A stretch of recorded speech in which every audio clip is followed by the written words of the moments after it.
During the first weekend in February, 105 canoeists gathered for the start of the annual Crocodile Canoe Marathon in the Eastern Transvaal. 33 of the participants were of provincial standard, and we spoke to two of the race favourites prior to the start. I think the main opposition will come from Graham Monteith, Robbie Herfeld, Bruce Wenker or Sean Rice. But as I say, it's going to be the guy that doesn't make mistakes. Anyone can win it. It's going to be the guy that makes the least mistakes and keeps a cool head that's going to come through in the end. I'm relatively confident. It's probably a 4 or 5 horse race, and there's lots of places where you can go wrong.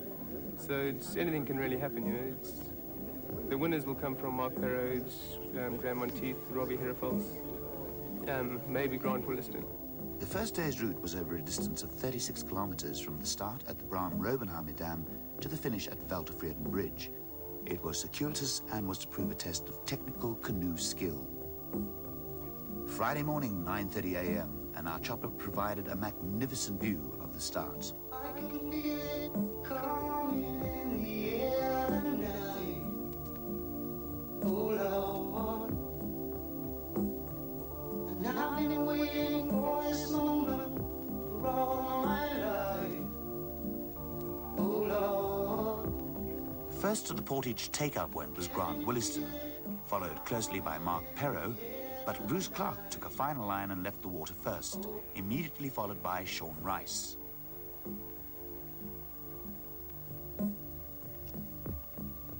Well, if you told me you were drowning, I would not lend a hand. I've seen your face. The young Natal defence canoeist Mark Perro made his mark on the 800-metre portage. Who I am. Well, I was there and I saw what you did. I saw it with my own two eyes. And was first to the put-in, followed by Clark and Wenker. The weir at 4 kilometres below the dam wall provided no problem for race leader Perro. Early portage leader Bruce Clark was second.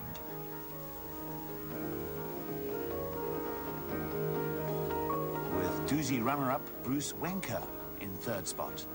To most experienced rogue paddlers such as Graham Monteith, the weir provided no problem. Neil Evans held 5th place at this stage. Race organiser Gerard Steyn was the first casualty at the weir. Miller collided with his upturned craft to add to his woes. His game participation was short-lived as he became the first race withdrawn. At Duinhoek, a confident-looking Perro maintained his lead, followed by Bruce Wenker, now in 2nd spot. Sean Rice had moved up to 3rd place and began to make his presence felt after the difficult portage, which is not his forte. Evans followed with Clark and Grant Williston in hot pursuit. Doozy gold medalist Thatcher brought up the rear. At a low water bridge a kilometre further back, Scotsman Bull Turnbull was having a spot of portage bother.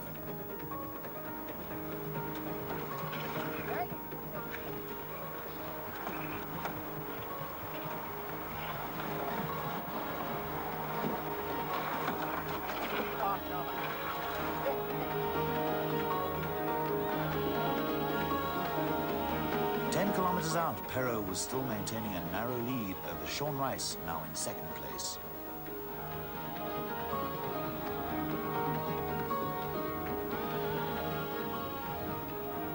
The fast-flowing water and the tight turns left little room for error.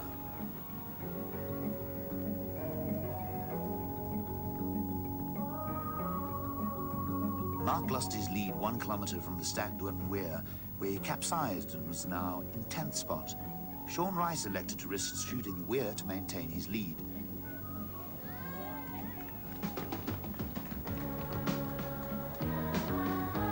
Bruce still held 2nd place.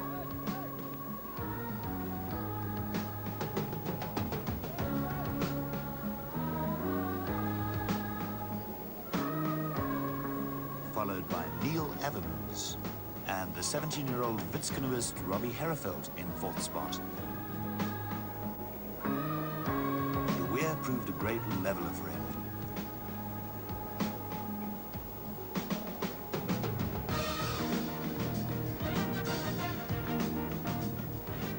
Basil Thatcher took advantage and overtook his drenched rival. At 26 kilometres, Sean still maintained his lead.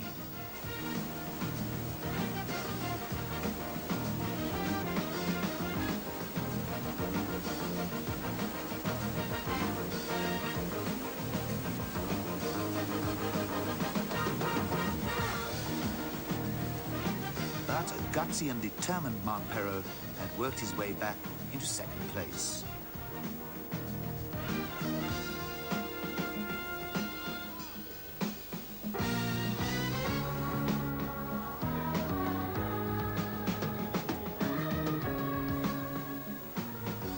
Bruce had slipped back to third,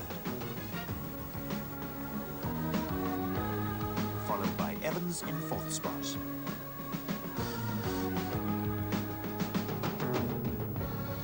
Early Portage leader Clark was now seventh overall.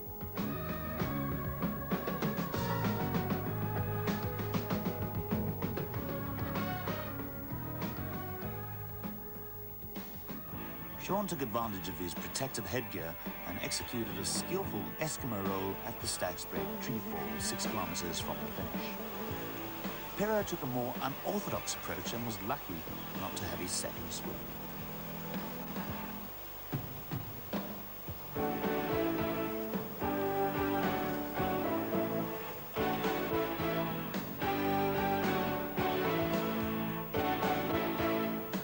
With 5 kilometres to go, Sean had moved into a commanding lead after Perrault had had the misfortune to strike a rock just after Stags Break.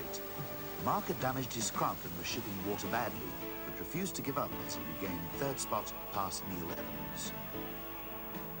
At the rear of the field, the pace was fast and furious, with only 58 competitors completing the first leg of the race.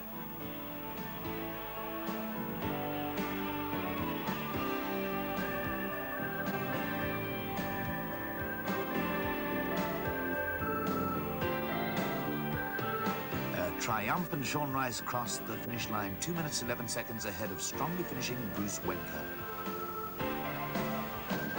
The luckless Mark Perrault had had more problems after striking another rock with 4 kilometres to go and finished down the field in 12th place. He explained what occurred. Well, I took the lead on the portage. I ran quite hard. Then I led for about 15 Ks. Then I took a swim. And dropped back to about 10th. Then I worked hard and caught back up to second. And then Sean made a mistake in the one rapid, and then I got ahead. Then I damaged my nose. It wasn't too bad, but I knew it was cracked, and I started taking water. Then one of my pumps packed up, then the other one packed up. And then with 5 Ks to go, I was with Sean, and the top piece of the deck, I hit another rock and the top piece of the deck came off. It was basically just too many mistakes. So the official results of the first leg were Rice, Wenker, Evans, Ketley, Bird. Those finishing times determined the staggered start of day 2. This cold and rainy setting greeted the competitors the next morning. The 25 kilometres would not prove as demanding as day 1. The route was scenic and circuitous, ending at the weir above Montrose Falls. By the 3 kilometre mark, Sean Rice was still maintaining his overnight time advantage over Bruce Wenker.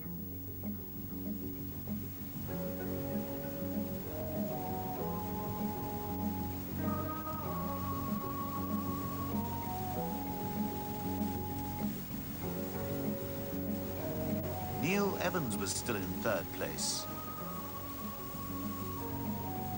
But young Robbie Herefelt, after a disastrous first day, began an impressive charge through the field and was already in 4th spot after starting 6th.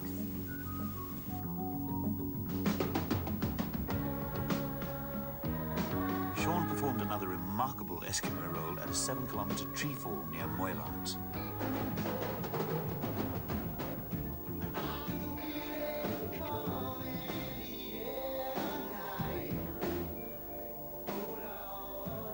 Bruce Wenker, followed by Neil Evans, took a far more circumspect approach.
South African University's champion David Ketley looked determined in 5th place.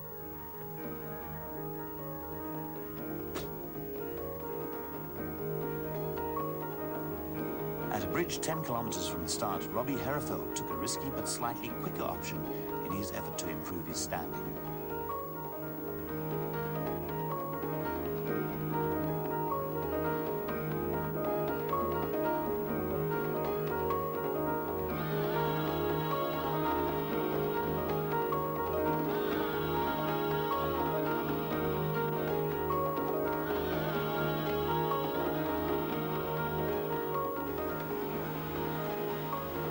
At Crocodile, 13-kilometer mark, Sean, paddling with revolutionary-shaped wing paddles, consolidated his lead over Bruce, thus dispelling the myth that wings are unsuitable for fast-flowing rivers.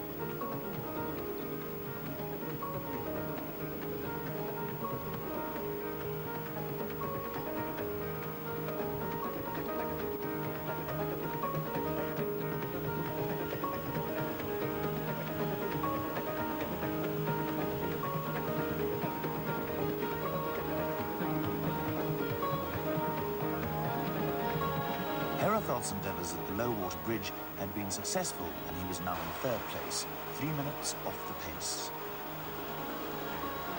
At this stage of the race, the stragglers and one-day trippers were lining up at Velterveerden Bridge for their mass start, 1 hour behind the leaders.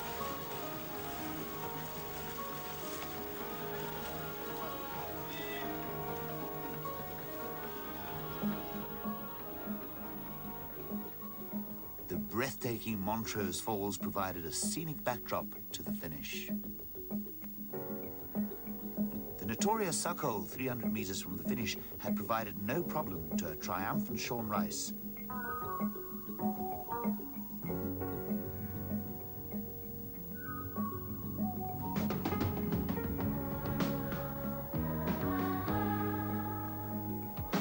Thereby becoming the first canoeist to win a river race with wing paddles.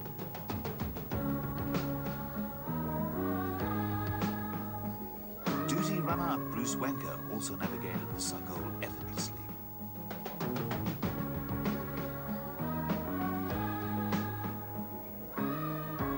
He finished 3 minutes 23 seconds behind the victor.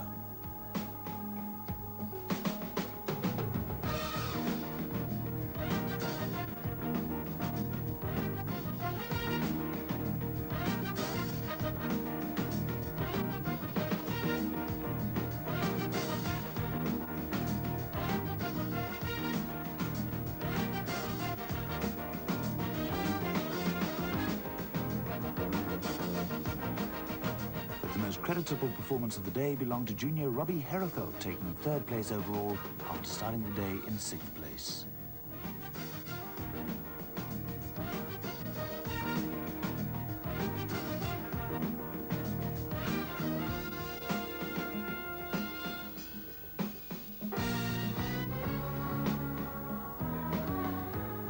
So the final overall results of this year's Crocodile were as follows: Sean Rice, Bruce Wenker, Robbie Herefeld, Dave Ketley and Neil Evans. Sean Rice the victor with a lead of 3 minutes and 23 seconds.